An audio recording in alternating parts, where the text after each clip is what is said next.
నాని గారు, నాని బేసికలీ మీరు మార్నింగ్ వైజాగ్‌లో మాట్లాడుతూ అన్నారు కదా! ఎవరైతే యాక్షన్ మూవీస్ నా నుంచి కోరుకుంటున్నారో వాళ్ళు థియేటర్‌కి రావచ్చు. మిగతా వాళ్ళు కొంచెం దూరం ఉండండి అని.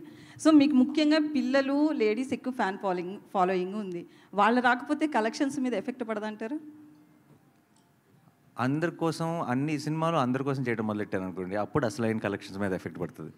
So I think we should do what we genuinely believe in, and it's definitely పర్టికులర్గా ఇలాంటి కొంచెం వైలెన్స్ ఎక్కువ ఉన్న సినిమా, క్రైమ్ థ్రిల్లర్, ఆబ్వియస్లీ అది జానర్.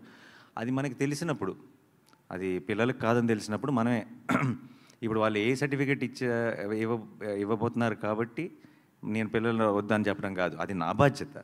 నేను చెప్పాలి, నేను తీసుకెళ్ళాను కదా నా కొడుకుని. So it is a very important responsibility, and నాకు it's not about every film.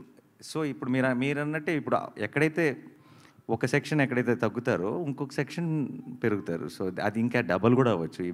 Wheel very soon no, ఇంకా జస్ట్ 15 రోజులే ఉంది కాబట్టి మనకు తెలుస్తుంది. అయితే బేసికలీ నాని నుంచి ఒక మంచి లవ్ కావచ్చు, ఎమోషనల్ మూవీస్ కావచ్చు, ఇట్లాంటివన్నీ ఎక్స్పెక్ట్ చేస్తారు. బట్ ఇంత వైలెన్స్, దాంతోపాటు ది ప్యారడైజ్లో కూడా బూతులు, నాని ఎటుపోతున్నాడు అనే క్వశ్చన్ ఒకటి రైస్ అవుతుంది. దానికి ఏం చెప్తారు?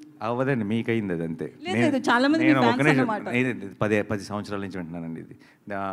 ఇప్పుడు దసరా చేసినప్పుడు కానీ ఇంకోటి దసరాలో ఎక్స్ట్రీమ్ వైలెన్స్ ఉంటుంది, లాస్ట్లో తలలు తెగిపోతాయి అదేనా. And it's a blockbuster. And సరిపోతాలో చాలా సాలిడ్ వైలెన్స్ ఉంది, వీలో ఉంది. అంటే వాటన్నిటికి మించి ఉంది ఇది. అంతే, మరి ఎదగాలి కదండి మనిషి, అంటే నెక్స్ట్ లెవెల్కి వెళ్ళాలిగా. So also it's not about that. Basically మీరు అన్నట్టు ఇందాక నాని సినిమా అంటే ఇది ఎక్స్పెక్ట్ చేస్తారన్నారు. నాని సినిమా అంటే మీరు యాక్చువల్లీ నా లాస్ట్ 4-5 years నుంచి చూస్తే నాకు తెలిసి, నేను ఆడియన్స్కి అయితే I feel like stay connected. Nani ఇంత లాస్ట్ సినిమా లాగానో, నాని ఇంత ముందు చేసిన సినిమాలో కాకుండా కొత్త చేస్తాడని చూస్తారని నేను అనుకుంటున్నాను. అండ్ నా ఆడియన్స్ నాకు తెలుసు అని నేను నమ్మితే కనుక, అండ్ ఐ థింక్ ఎగ్జాక్ట్లీ అదే చేస్తున్నాను. So I think they will be very happy.